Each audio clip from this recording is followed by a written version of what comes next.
du Père et du Fils et du Saint-Esprit. Amen.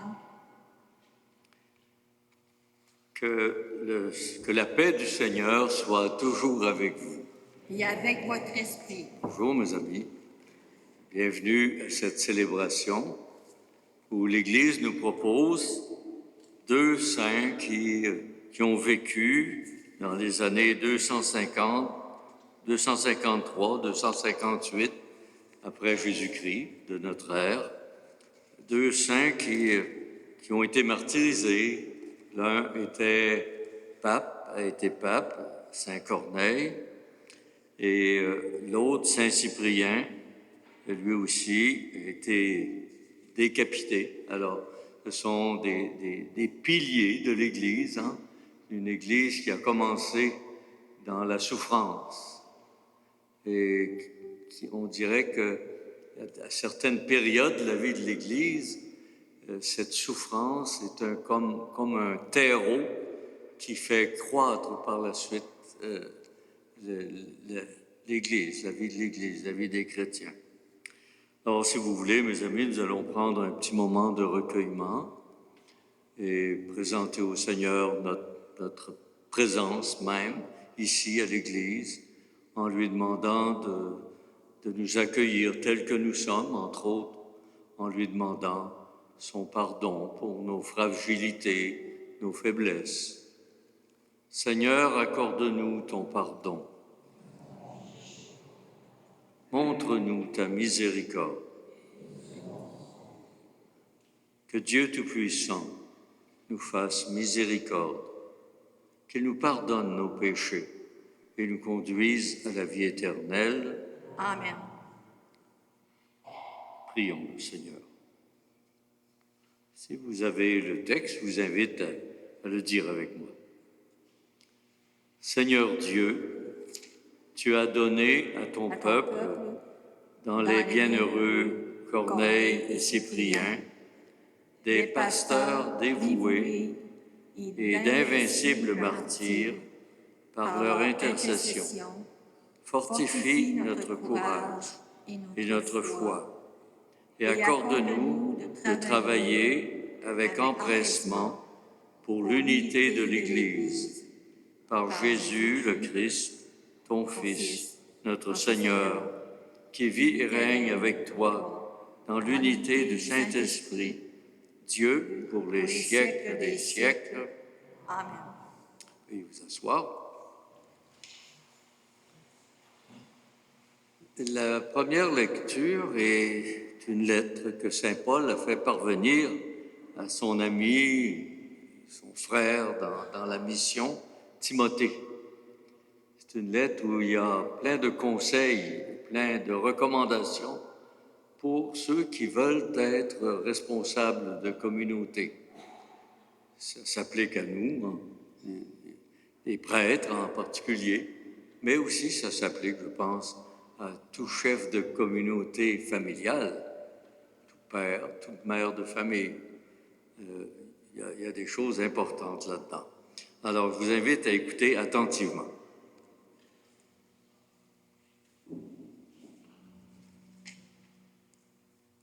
De la première lettre de saint Paul apôtre à Timothée.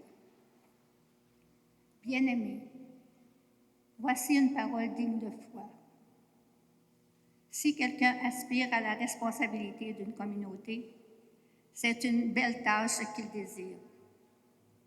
Le responsable doit être irréprochable, époux d'une seule femme, un homme sobre, raisonnable, équilibré, accueillant, capable d'enseigner, ni buveur ni brutal, mais bienveillant, ni querelleur, ni cupide. Il faut qu'il dirige bien les gens de sa propre maison, qu'il obtienne de ses enfants l'obéissance et se fasse respecter. Car si quelqu'un ne sait pas diriger sa propre maison, comment pourrait-il prendre en charge une Église de Dieu? Il ne doit pas être un nouveau converti, sinon, aveuglé par l'orgueil, il pourrait tomber sous la même condamnation que le diable. Il faut aussi que les gens du dehors portent sur lui un bon témoignage pour qu'il échappe au mépris des hommes et au piège du diable. Les diacres, eux aussi, doivent être dignes de respect, n'avoir qu'une parole, ne pas s'adonner à la boisson, refuser les profits malhonnêtes, garder le mystère de la foi dans une conscience pure. On les mettra d'abord à l'épreuve, ensuite, s'il n'y a rien à leur reprocher, ils serviront comme diacres. Les femmes, elles aussi, doivent être dignes de respect, ne pas être médisantes, mais sobres et fidèles à tout. Que le diacre soit l'époux d'une seule femme, qu'il mène bien ses enfants et sa propre famille. Les diacres, qui remplissent bien leur ministère, obtiennent ainsi une position estimable et beaucoup d'assurance, grâce à leur foi au Christ Jésus. Parole du Seigneur.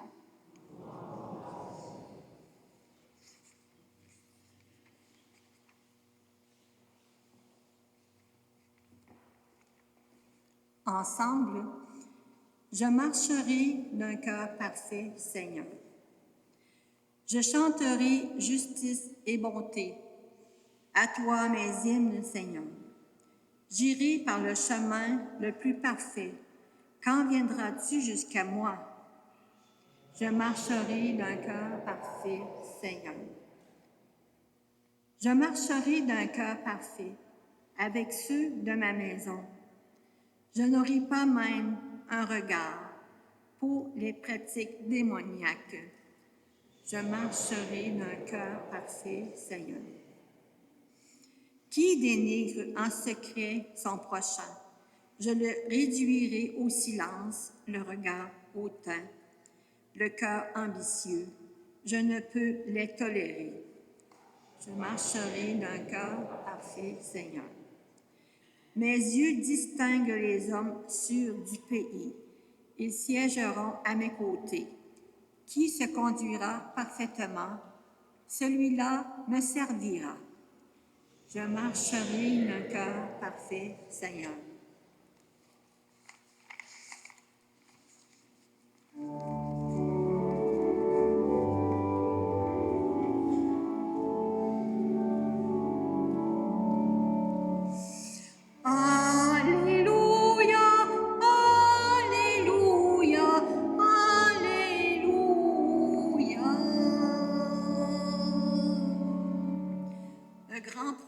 S'est levé parmi nous et Dieu a visité son peuple. Alléluia, Alléluia, Alléluia.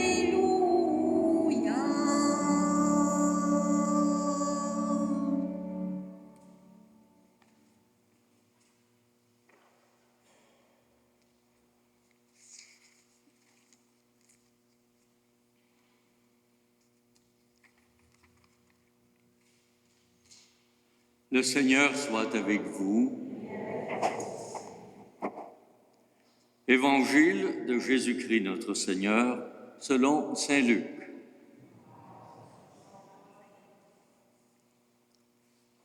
En ce temps-là, Jésus se rendit dans une ville appelée Naïm.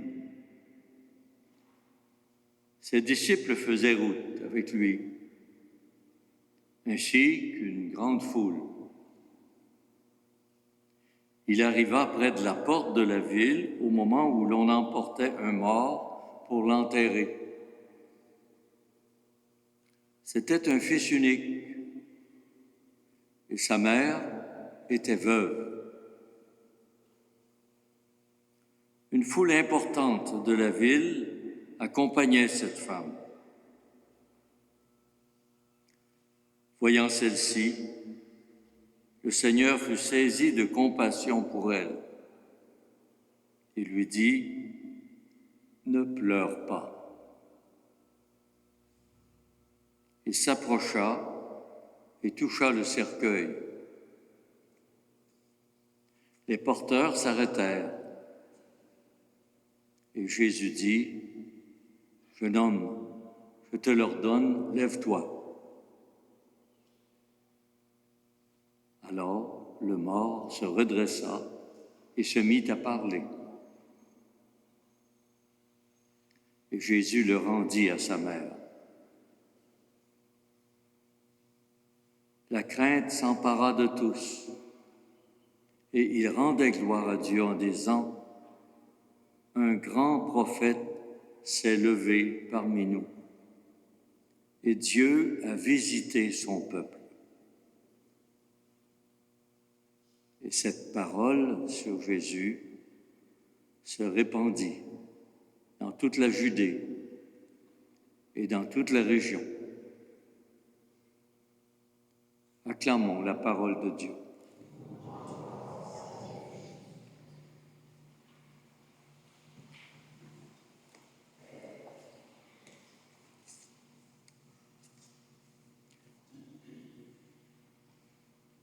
Une veuve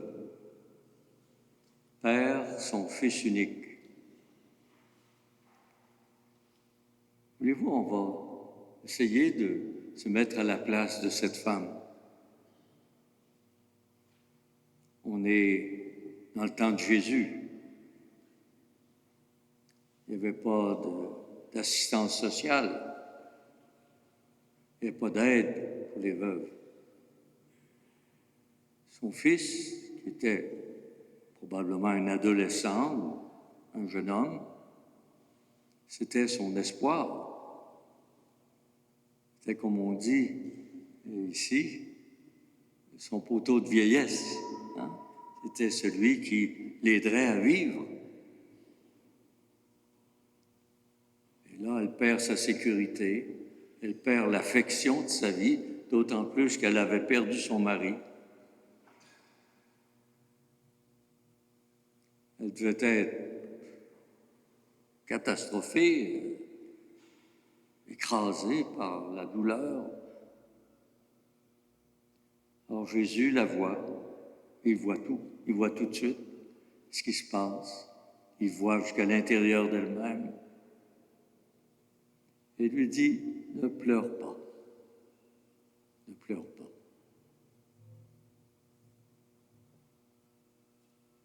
Et saisi de compassion envers cette femme. Et même si habituellement ces miracles sont là pour appuyer son discours, pour appuyer le fait qu'il est fils de Dieu, que les gens croient en lui. Mais là, c'est plus la compassion qui le porte à poser un geste assez particulier. Pas tous les jours qu'un mort ressuscite, revient à la vie. Et Jésus lui rend la vie. Bien sûr, il a le pouvoir de Dieu, le pouvoir de redonner, de maintenir la vie. Et le mort se met à parler. Et les gens n'en reviennent pas, évidemment. Si on regarde notre vie, on peut se poser la question. Le même Jésus qui est vivant, qui est ressuscité, qui est vivant, qui est proche de chacun et chacune de nous, voit nos détresses aussi. Et il est compatissant envers nos détresses, envers nos souffrances. Et il en fait encore des miracles. Il ressuscite encore, pas toujours des corps de la même façon, là, mais on n'a pas toujours l'œil pour voir ce que le Seigneur fait pour nous. On est distrait, on prie, mais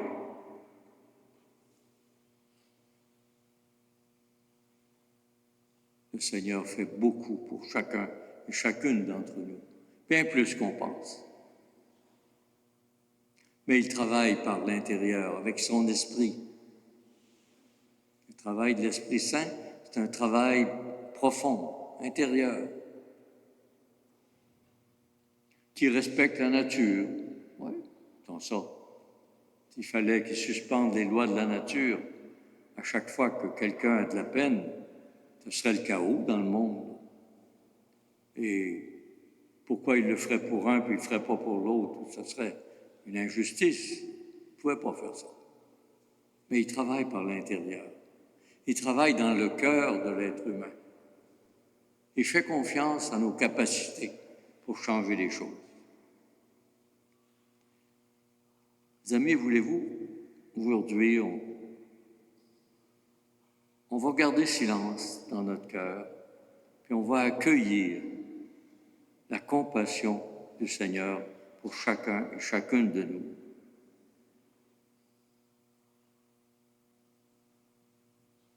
Et on va lui demander, on va lui confier notre souffrance de voir tant de souffrances actuellement dans notre humanité. Pense aux victimes de la guerre, par exemple. Il les voit, bien sûr, puis il n'est pas d'accord avec ça, évidemment.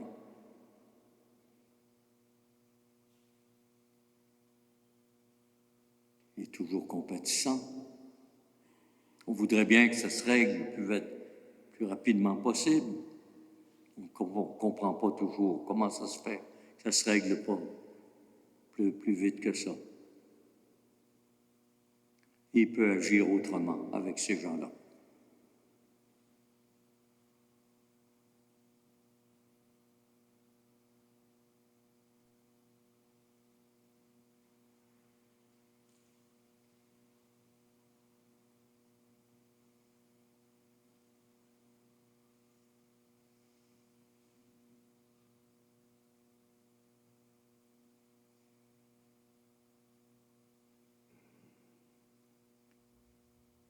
Comme disait saint Augustin, « Je crois, Seigneur, viens au secours de mon peu de foi. »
Prions ensemble au moment d'offrir à Dieu le sacrifice de toute l'Église.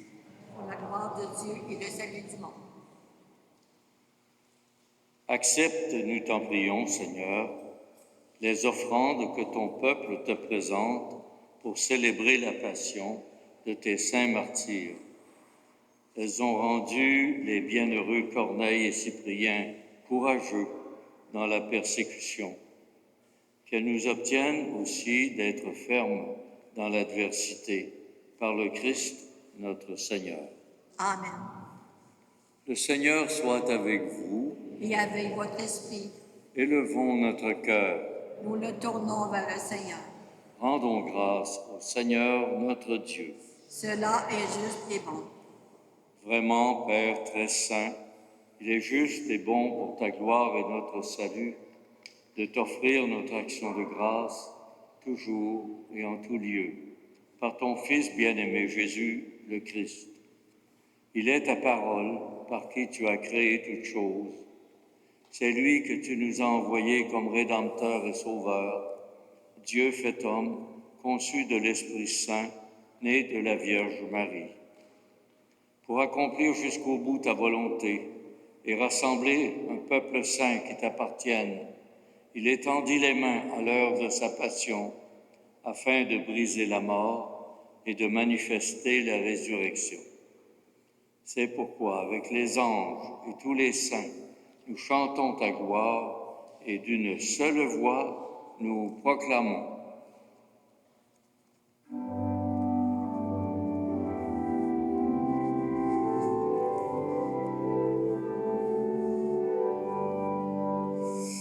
Dieu saint, Dieu fort, Dieu immortel, béni soit ton nom. Ciel et terre sont remplis de ta gloire.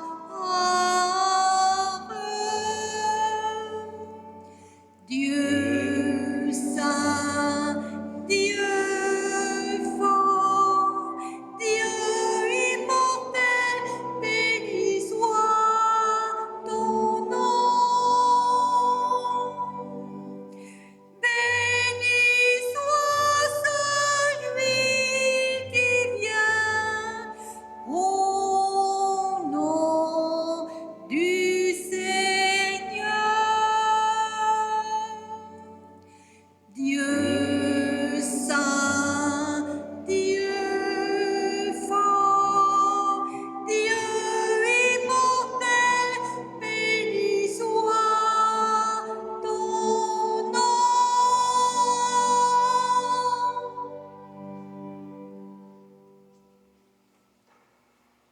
Toi qui es vraiment saint, toi qui es la source de toute sainteté, Seigneur, nous te prions, sanctifie ces offrandes en répandant sur elles ton esprit, qu'elles deviennent pour nous le corps et le sang de Jésus le Christ, notre Seigneur. Au moment d'être livré et d'entrer librement dans sa passion, il prit le pain, il rendit grâce, le rompit et le donna à ses disciples en disant « Prenez et mangez-en tous, ceci est mon corps livré pour vous. »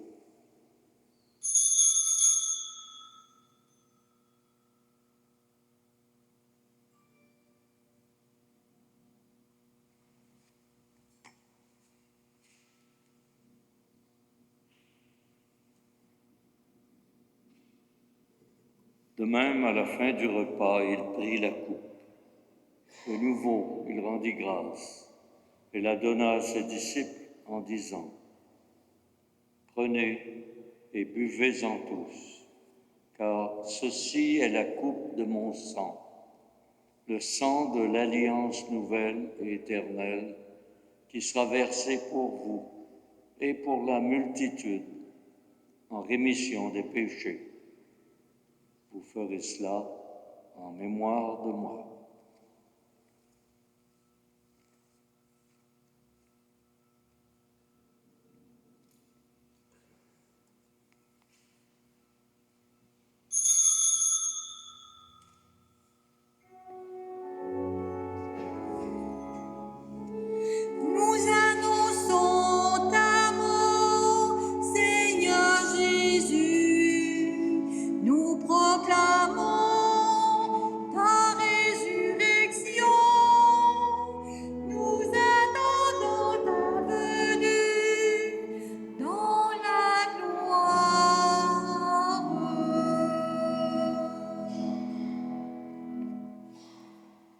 En faisant ainsi mémoire de la mort et de la résurrection de ton Fils, nous t'offrons, Seigneur, le pain de la vie et la coupe du salut, et nous te rendons grâce, car tu nous as estimés dignes de nous tenir devant toi pour te servir.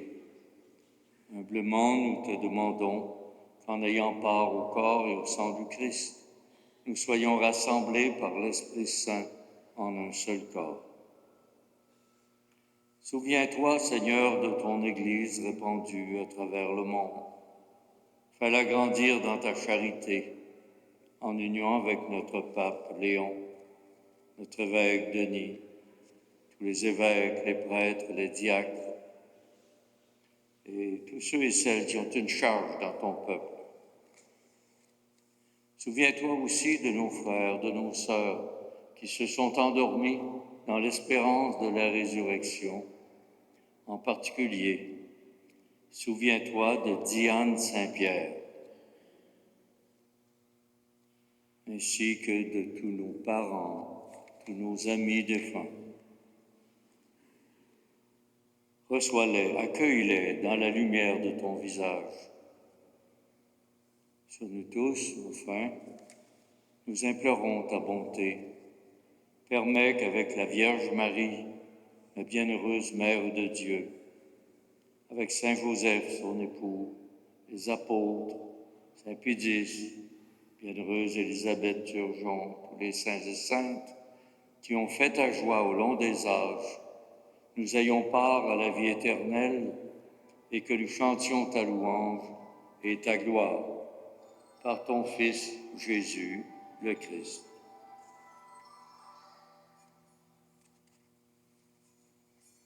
Par lui, avec lui et en lui, à toi Dieu, le Père Tout-Puissant, dans l'unité du Saint-Esprit, tout honneur, toute gloire pour les siècles des siècles. Amen.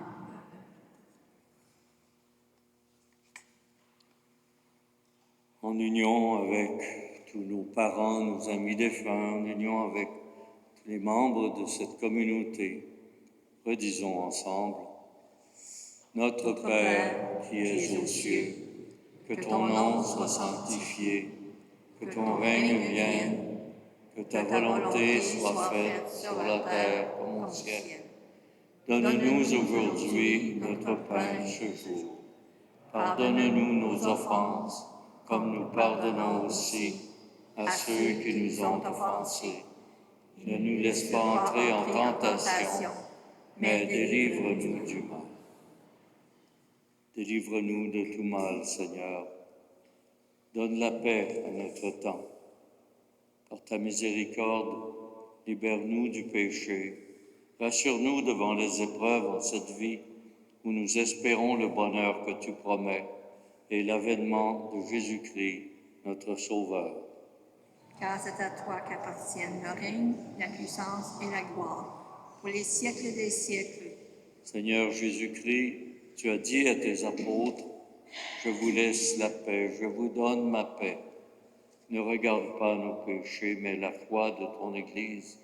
Pour que ta volonté s'accomplisse, donne-lui toujours cette paix. Conduis-la vers l'unité parfaite, toi qui règnes pour les siècles des siècles. Amen. Que la paix du Seigneur soit toujours avec vous. Et avec votre esprit.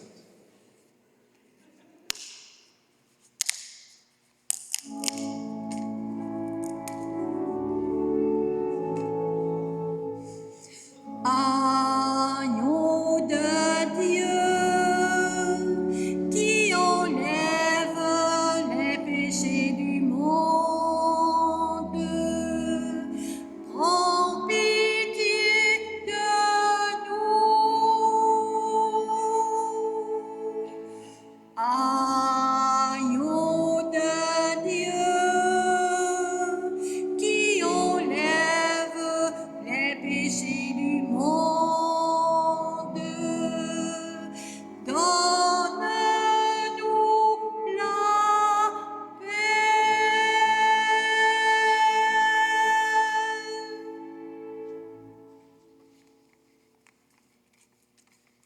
Heureux les invités au repas du Seigneur. Voici l'agneau de Dieu, celui qui enlève le péché du monde. Seigneur, je ne suis pas digne de te recevoir, mais dis seulement une parole et je serai guéri.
Prions le Seigneur. Par les mystères auxquels nous avons communié, nous te supplions, Seigneur, puissions-nous, à l'exemple des bienheureux martyrs Corneille et Cyprien, être forts de la force de ton esprit, afin de rendre témoignage à la vérité, nous aussi, la vérité de l'Évangile, par le Christ, notre Seigneur. Amen. Avant de nous quitter, Jean-Baptiste, le curé, nous invite à vous dire quelques petites informations. Alors, du 19 au 20 septembre, vendredi de 19h15 à 21h et samedi de 9h à 17h,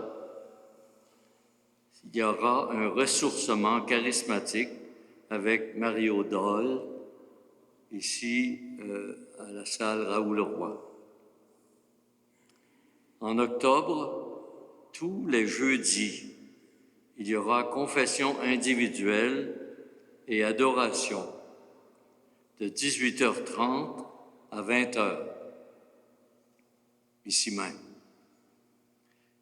En octobre, tous les mardis, avant la messe, de 15h à 15h30, il y aura récitation du chapelet. Voilà. Le Seigneur soit avec vous. Et avec votre esprit. Que Dieu Tout-Puissant vous bénisse, le Père, le Fils et le Saint-Esprit. Amen. Allons, mes chers amis, dans la joie et la paix du Seigneur. Nous rendons grâce à Dieu.